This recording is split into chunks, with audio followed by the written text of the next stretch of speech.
आई आता माझ्या घरामध्ये तुझ्यासाठी जागा नाही. हे वाक्य देवकीताईंच्या काळजामध्ये घुसलं आणि त्यांनी ठरवलं, नाही, आता शांत बसून काहीच फायदा नाही, मुलांना धडा शिकवायचाच. म्हणूनच त्यांनी असा काही निर्णय घेतला की प्रत्येक वयोवृद्ध व्यक्तीला त्यांची मुलं सुना त्रास देत असतील तर त्रास सहन करण्यापेक्षा त्यांना धडा नक्की शिकवला असा पाहिजे. त्यांनी प्रत्येकाला सल्ला दिला. 6 महिन्यांपूर्वी देवकीताईंच्या नवऱ्याचा मृत्यू झाला होता. तेव्हा दोन्ही सुना आणि मुलं खूप काळजी घेत होत्या. त्यांना काय हवं ते पाहत होत्या. खूप प्रेमाने वागत होत्या. वडिलांचे 13वे झाले आणि दुसऱ्या दिवशी देवकीताईंची दोन्ही मुलं त्यांच्या खोलीत गेली. देवकीताई पलंगावरती बसून शून्यात नजर लावत होत्या. मुले आईजवळ आली आणि म्हणाली, आई, या जगात सगळ्यांना एकदा जायचंच असतं. बाबा होते तोपर्यंत आम्ही त्यांची मनापासून सेवा केली. आणि आई, तू काळजी करू नको, आम्ही तुझीही काळजी घेऊ, काहीही कमी पडू देणार नाही. आता तू या त्रासातून स्वतःला सावर आणि तुझे उरलेलं आयुष्य आनंदात घालव. आई, तुझ्याशी एक महत्वाचं बोलायचं होतं. आता ह्या 2 खोल्यात राहणं जमत नाही. मुलंही मोठी झाली आहेत. त्यांना अभ्यासासाठी वेगळी खोली हवी आहे. बाबा तर काही कारणाआधी स्वर्गात गेले. आता तू काही कर. मुलं जे बोलतात ते ऐकून देवकीताई चक्रावल्या आणि विचार करू लागल्या, बेटा, तुला काय म्हणायचे? मी काय करू शकते? माझ्याकडे एवढेही पैसे नाहीत की मी घरासाठी पैसे खर्च करू शकेन. आणि तुमच्या वडिलांना भेटूनही फक्त काहीच दिवस गेलेत. आता तेव्हा मोठा मुलगा महेश म्हणाला, आई, बाबा गेले याचा आपल्याला सुद्धा खूप वाईट वाटतंय, पण त्यांच्या मागे रडत बसून काहीच होणार नाही ना. आपलं आयुष्य तर जगायचं आहे. आई, बाबा सगळं शेती मालमत्ता तुझ्या नावावर सोडून गेले आहेत. आपल्या गावातील शेती तुझ्या नावावर आहे. तू त्या शेतातील अर्धी जमीन विकून त्यातून जे काही पैसे येतील त्याने वरती 2 मजले बांधून घेऊया. मग लहान मुलगा म्हणाला, आई, तू विचार कर. आपली मुले आता मोठी होत आहेत. जागाही फार कमी शिल्लक राहिली आहे.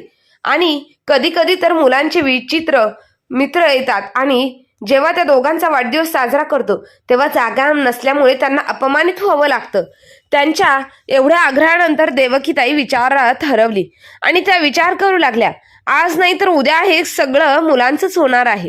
असं मनाशी ठरवून त्यांनी गावाकडच्या शेतीचा अर्धा भाग विकून टाकला आणि त्यांचे आलेले पैसे मुलांना दिले आणि त्यांना म्हणाले, आता तुम्हाला जसं योग्य वाटेल तसं तुम्ही घरावर मजला चढवा.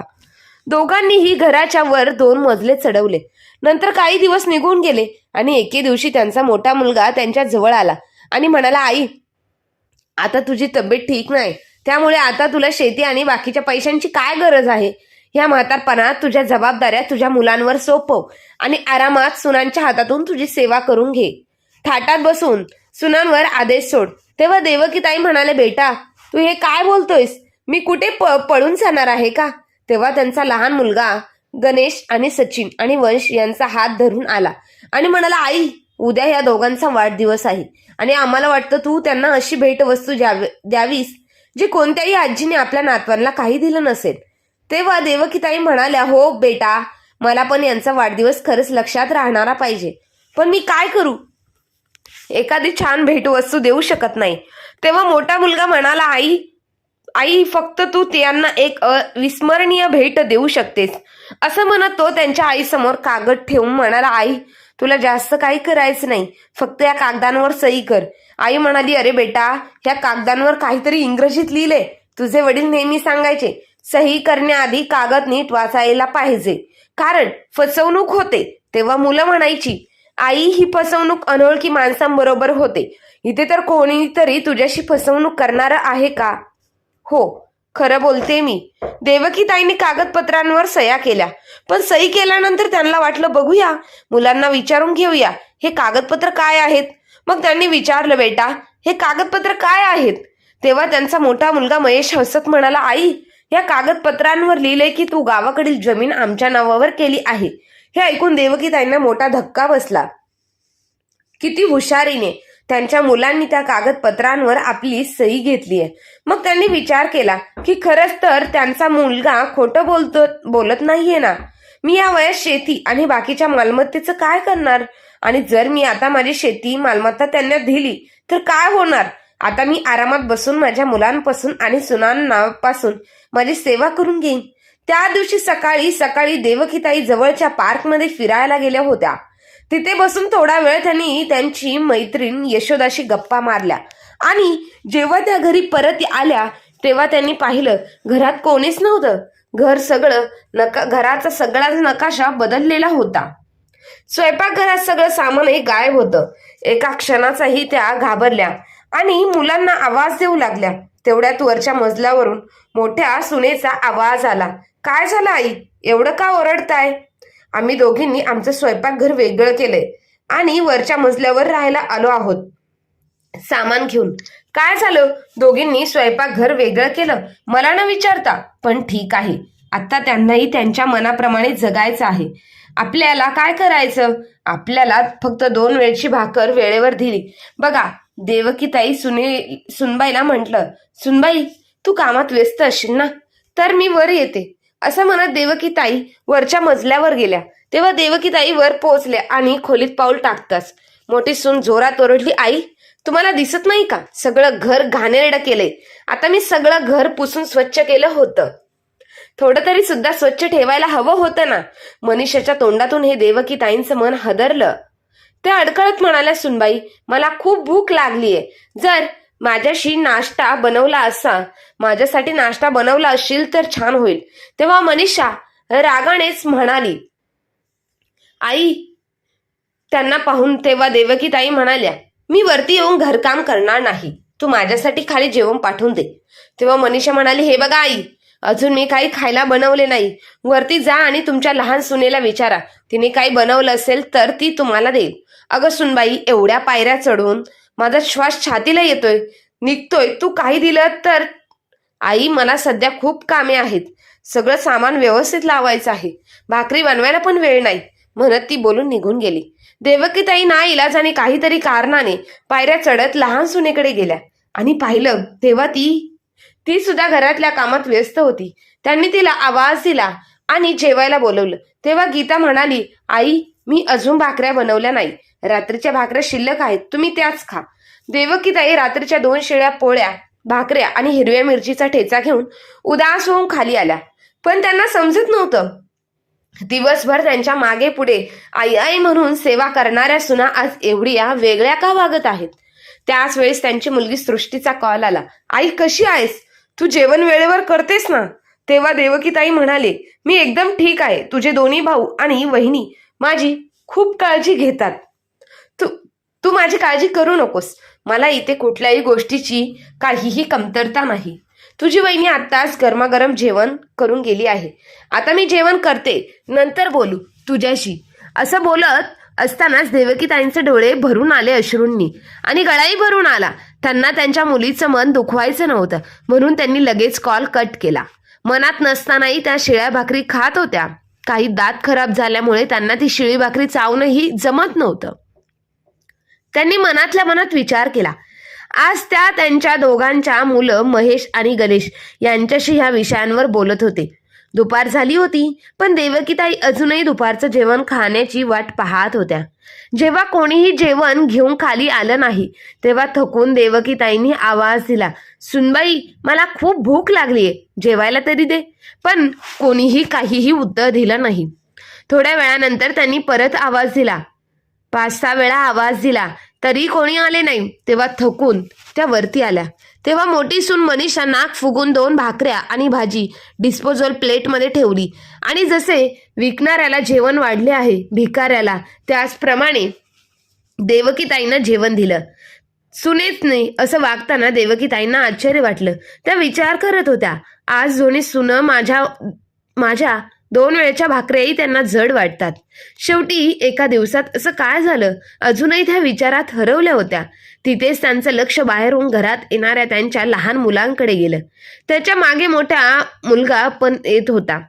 जेव्हा ते दोघे घरात आले तेव्हा देवकीताई म्हणाल्या, बेटा मुलांनो, मला तुमच्या सोबत महत्वाचं बोलायचं आहे.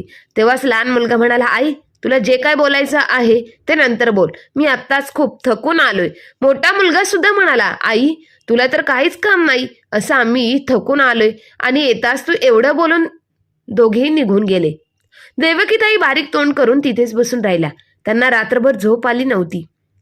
दुसऱ्या दिवशी सकाळी झोपेतून उठल्याबरोबर त्यांनी त्यांच्या मुलाशी बोलण्याचा विचार केला. सकाळी पायऱ्या चढून वर गेल्या तेव्हा त्यांचा मोठा मुलगा महेश ऑफिसला जाण्यासाठी तयारीच करत होता.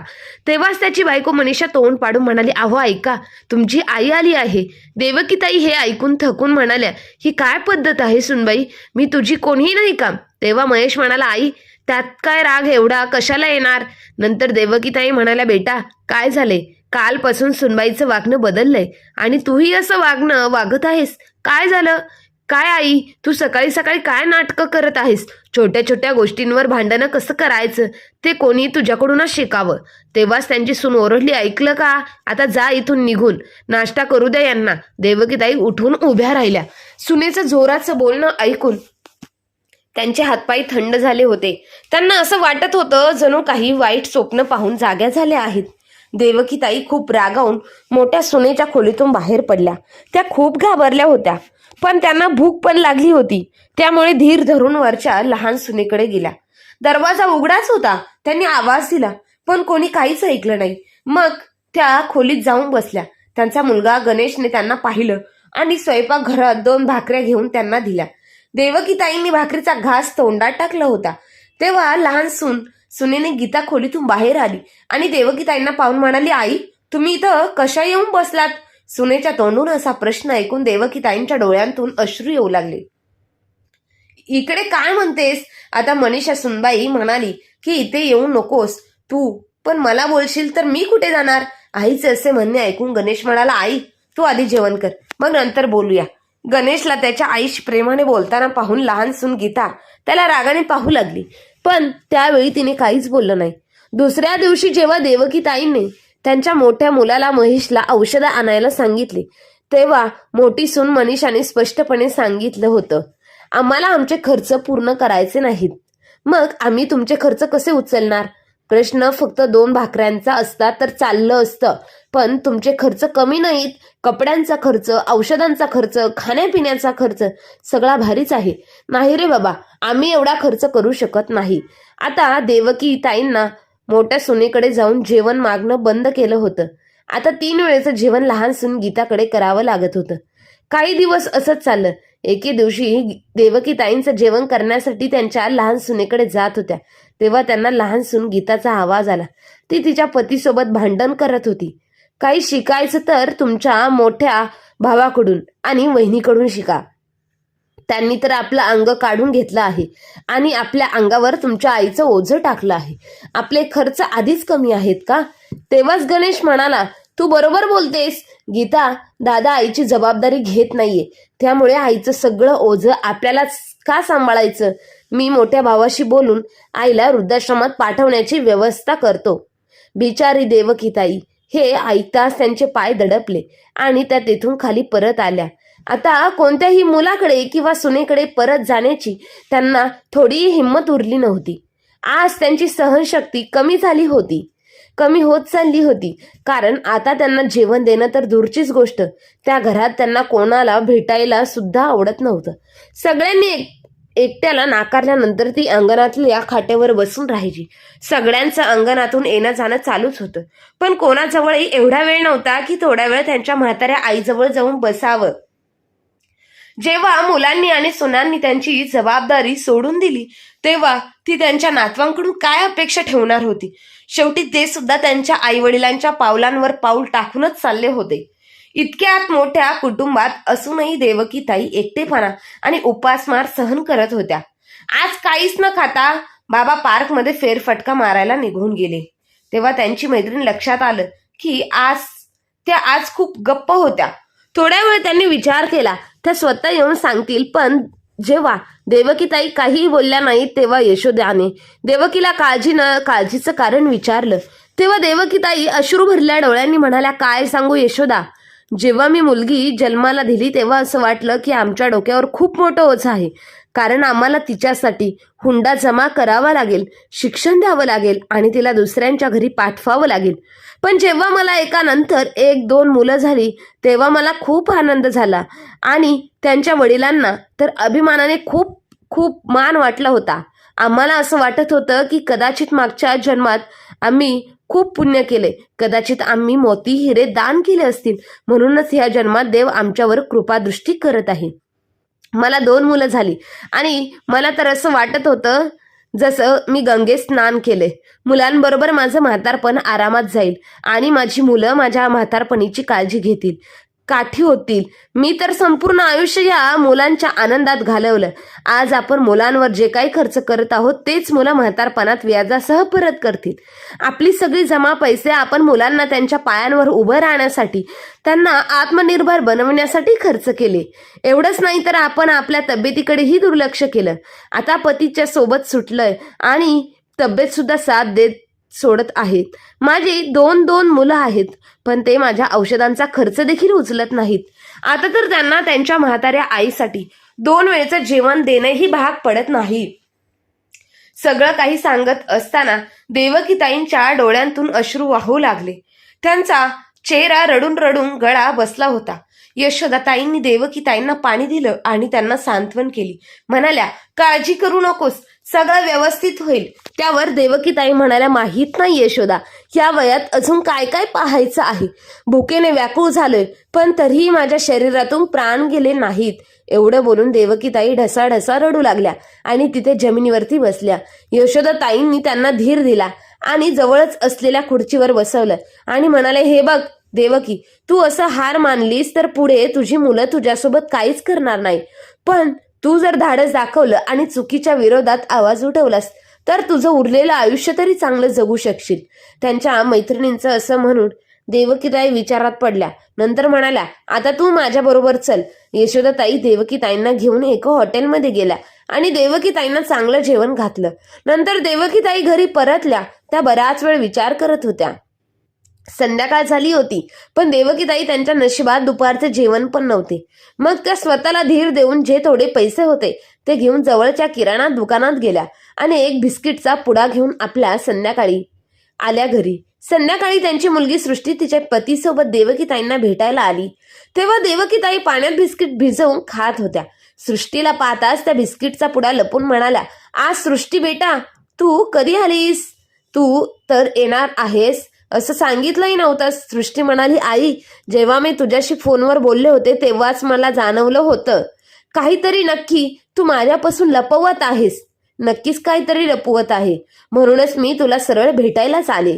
मला सरळ सरळ सांग, काय झालंय? सृष्टी, मी तुला सांगितलं होतं ना, सगळं व्यवस्थित आहे. तू काहीही कारणाशिवाय काळजी का करतेस? देवकीताई सृष्टीकडे नजर चोरत म्हणाल्या.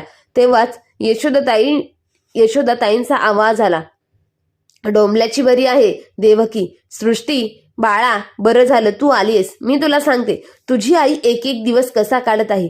यशोदाताईंनी सृष्टीला सगळं वृत्तांत सांगितला. सगळं ऐकल्यावर सृष्टीला खूप मोठा धक्का बसला. तिला विश्वास बसत नव्हता. तिच्या आईवर जीव ओवाळून टाकणारे तिचे भाऊ आणि बहिणी अचानक इतके लोभी कसे झाले? देवकीताईंचा जावई जो आतापर्यंत सगळं ऐकत होता तो म्हणाला, आई, माझा एक जवळचा मित्र छान वकील आहे. तुम्ही एक कागद करा, तुमच्या प्रॉपर्टीचे कागदपत्र द्या आणि आमच्यासोबत चला. देवकीताई म्हणाल्या, नाही, पण ते दोघं ऐकणार नाहीत. ते त्यांना वकिलांकडे घेऊन गेले आणि सगळं सांगितलं. वकिलांनी सगळे कागदपत्र पाहिले आणि म्हणाले, अरे वा, हे सांगा, हे कागदपत्र कोणत्या प्रॉपर्टीचे आहे? तेव्हा देवकीताई घाईघाईत म्हणाल्या, हे कागदपत्र घराचे आहेत. जमिनीचे कागदपत्र सगळे तयार होते. वकील हसत म्हणाला, जर थोडंच असेल तर तुम्ही तुमच्या सुनांना आणि मुलांना एक चांगलाच धडा शिकवू शकता. मग वकिलांच्या सांगण्यानुसार देवकीताईंनी कायदेशीर प्रक्रिया सुरू केली. काही वेळानंतरच देवकीताई घरी परतल्या. थोड्या वेळातच त्यांचे 2 मुलं घरी आले. हे त्यांच्या जवळ येऊन म्हणाले, आई, आम्हाला आता तुझं ओझं सहन होत नाही, म्हणून आम्ही तुला तुझी व्यवस्था वृद्धाश्रमात केली आहे. हे सगळं ऐकून देवकीताई थोड्या आश्चर्याने त्यांच्याकडे पाहू लागल्या. तेव्हा मोठा मुलगा म्हणाला, काळजी करू नकोस आई, तिकडे तुला कोणीही काहीही त्रास देणार नाही, थोडाही त्रास होणार नाही, तुला काही कमी पडणार नाही. हे बोलत असताना सृष्टी आणि तिचा नवरा वकिलांसोबत तिथे येतात.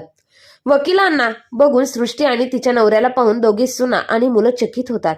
मोठा मुलगा म्हणतो, हे काय सारे तमाशे लावले आहेत तुम्ही दोघे वकिलांसोबत? तसाच लहान मुलगा म्हणतो, अरे, मला आता कळालं, म्हणजे आता वकिलांसोबत मिळून आईच्या प्रॉपर्टीत तुला आणि दाजींना हिस्सा हवा आहे तर म्हणून तुम्ही वकिलांना घेऊन आला आहात ना?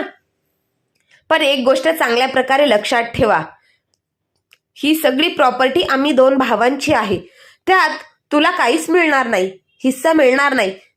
असं सगळं ऐकून सृष्टी आणि तिच्या पतीला खूप राग आला. तेव्हा सृष्टी म्हणाली, मला आईच्या प्रॉपर्टीतील 1 रुपया पण नकोय. मला तर एवढंच हवंय की ह्या वयात माझी आई आरामात राहावी.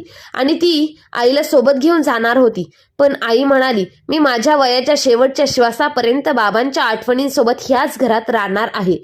असं सांगून नकार दिला. नंतर देवकीताई रागाने म्हणाल्या, माझ्या मुलीपेक्षा तुमच्या वडिलांनी तुम्हा दोघांना नालायकांवर जास्त प्रेम केले. हाच विचार करून पहा. मुली तर दुसऱ्यांच्या घरी जातात, पण मुले म्हातारपणी आपली काठी होतात.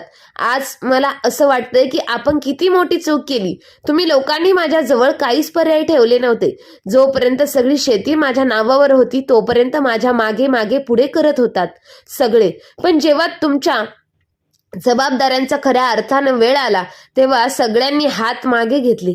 माझे पैसे आणि मालमत्ता सगळ्यांना हवी होती, पण तुमची म्हातारी आई ती काय विसरू नकोस. हे घर अजूनही माझ्या पतीचं आहे, ज्याच्यावर माझा सगळ्यात पहिला हक्क आहे. तेव्हा मोठ्या मुलाने म्हटलं, आई, या घरावर तुझा काहीच हक्क राहिला नाही, तू फक्त वारसदार आहेस. लिहिताना बाबा त्यात आमचं नाव दिलं होतं. तेव्हा वकील साहेब म्हणाले, तुम्ही बरोबर बोलत आहात, पण तुमच्या वडिलांचं निधन होण्यापूर्वी त्यांनी हे घर आणि जमीन त्यांच्या पत्नी देवकीबाई यांच्या नावावर केली होती. आणि तसंच लिहिलं होतं की जोपर्यंत त्यांची पत्नी जिवंत आहे तोपर्यंत सगळी मालकी तिच्या नावावर राहणार आहे. कदाचित तुमच्या वडिलांना याबाबत माहिती होती की तुम्ही तुमच्या आईला वृद्धाश्रमात सोडणार आहात, म्हणूनच त्यांनी त्यांच्या पत्नीच्या सुरक्षिततेसाठी मृत्यूपूर्वीच वारसदारांचे हक्क बदलले होते. त्यांच्या निधनाची तुम्ही सांगितलेल्या तारखेच्या 1 आठवडा आधी त्यांनी प्रॉपर्टीचे वारसदार हक्क बदलले होते. आजच्या दिवशी हे घर आणि तुमच्या वडिलांच्या गावातील शेती फक्त देवकीताईंच्या नावावर आहे. त्यांना जसं वाटेल तसं याचा वापर करू शकतात. कोणीही त्यांना काहीही म्हणू शकत नाही. हे सगळं ऐकून दोन्ही मुलांचा जीव निघून जायचा बाकी होता. ते दोघं कधी वकिलांना भेटत तर कधी त्यांच्या आईला भेटत. या घटनेनंतर देवकीताई ज्या आजपर्यंत सगळं सहन करत होत्या त्या आता गप्प बसणाऱ्या साध्या स्त्री राहिल्या नव्हत्या. त्यांच्या अधिकारासाठी त्या लढत होत्या. आता आवाज उठवायची सुरुवात झाली होती आणि त्यांना मुलांना धडा शिकवण्यासाठी त्यांनी त्यांना सुनांना सांगितलं की लवकरात लवकर हे घर सोडून निघून जा. एवढं ऐकल्यावर मोठा मुलगा महेश त्यांच्या पायावर पडला आणि म्हणाला, आई, माझ्या हातून खूप मोठी चूक झाली आहे, मला माफ कर. तसंच छोट्या गणेश म्हणाला, माझ्यापेक्षा दादा मोठा आहे, दादाने मला उलटसुलट शिकवलं होतं, नाहीतर तुला ठाऊक आहे मी असं काही करण्याचा विचार सुद्धा करू शकत नाही. त्यावर देवकीताई म्हणाल्या, मला चिडण्याआधी तुम्ही थोडा विचार सुद्धा केला असता. या वयात मी कुठे जाणार, कसं राहणार ते ठरवायचं. त्यामुळे मी तुमच्याबद्दल आज विचार करेन. मला आता तुमच्या प्रती दया राहिली नाही, म्हणूनच तुम्ही माझं घर खाली करावं लागेल. आणि जर तुम्हाला ह्या घरात राहायचं असेल तर 3ऱ्या मजल्यावर भाड्याने राहावं लागेल, तुमची इच्छा असेल तर. नाहीतर तुम्ही तुमच्या मनाचे मालक, जिथे आवडेल तिथे राहा. कारण मी माझ्या दोन्ही नातवांना तुमच्याशिवाय अशी भटकंती करताना पाहू शकत नाही, म्हणूनच हा सल्ला आहे. शेवटी निर्णय तुमचा आहे. आता देवकीताईंनी त्यांची चूक सुधारावी लागेल. अजून एकदा पाऊल टाकलं. त्यांनी प्रॉपर्टीच्या वारसदारात हक्काबद्दल बदल केला. त्यांचं निधन झाल्यावर त्यांच्या गावातल्या शेतीवर त्यांच्या मुलीचा हक्क असेल. देवकीताईंनी त्यांच्या मैत्रिणीच्या मदतीनं आपला 2रा मजला भाड्याने दिला आणि त्या सगळ्यात खाली राहू लागल्या. सृष्टीने त्यांच्यासाठी स्वयंपाक करून, साफसफाई करून आणि भांडी धुण्यासाठी मोलकरीण ठेवली होती. आता देवकीताईंना चांगलं जेवण मिळू लागलं. इकडे त्यांच्या सासूबद्दल हे बदललेलं सासूचं रूप पाहून दोन्ही सुना खुश होत्या. शक्यतो मुलेही जमली होती. आणि मनाच्या कोपऱ्यात एक मित्रांनो, त्यांना कळलं होतं की त्यांनी मोठी चूक केली आहे आणि त्याची शिक्षा त्यांना भोगावी लागली होती. तर तुम्हाला ही आजची कथा कशी वाटली ते कमेंट करून नक्की कळवा आणि लाईक आणि शेअर करायला विसरू नका. धन्यवाद.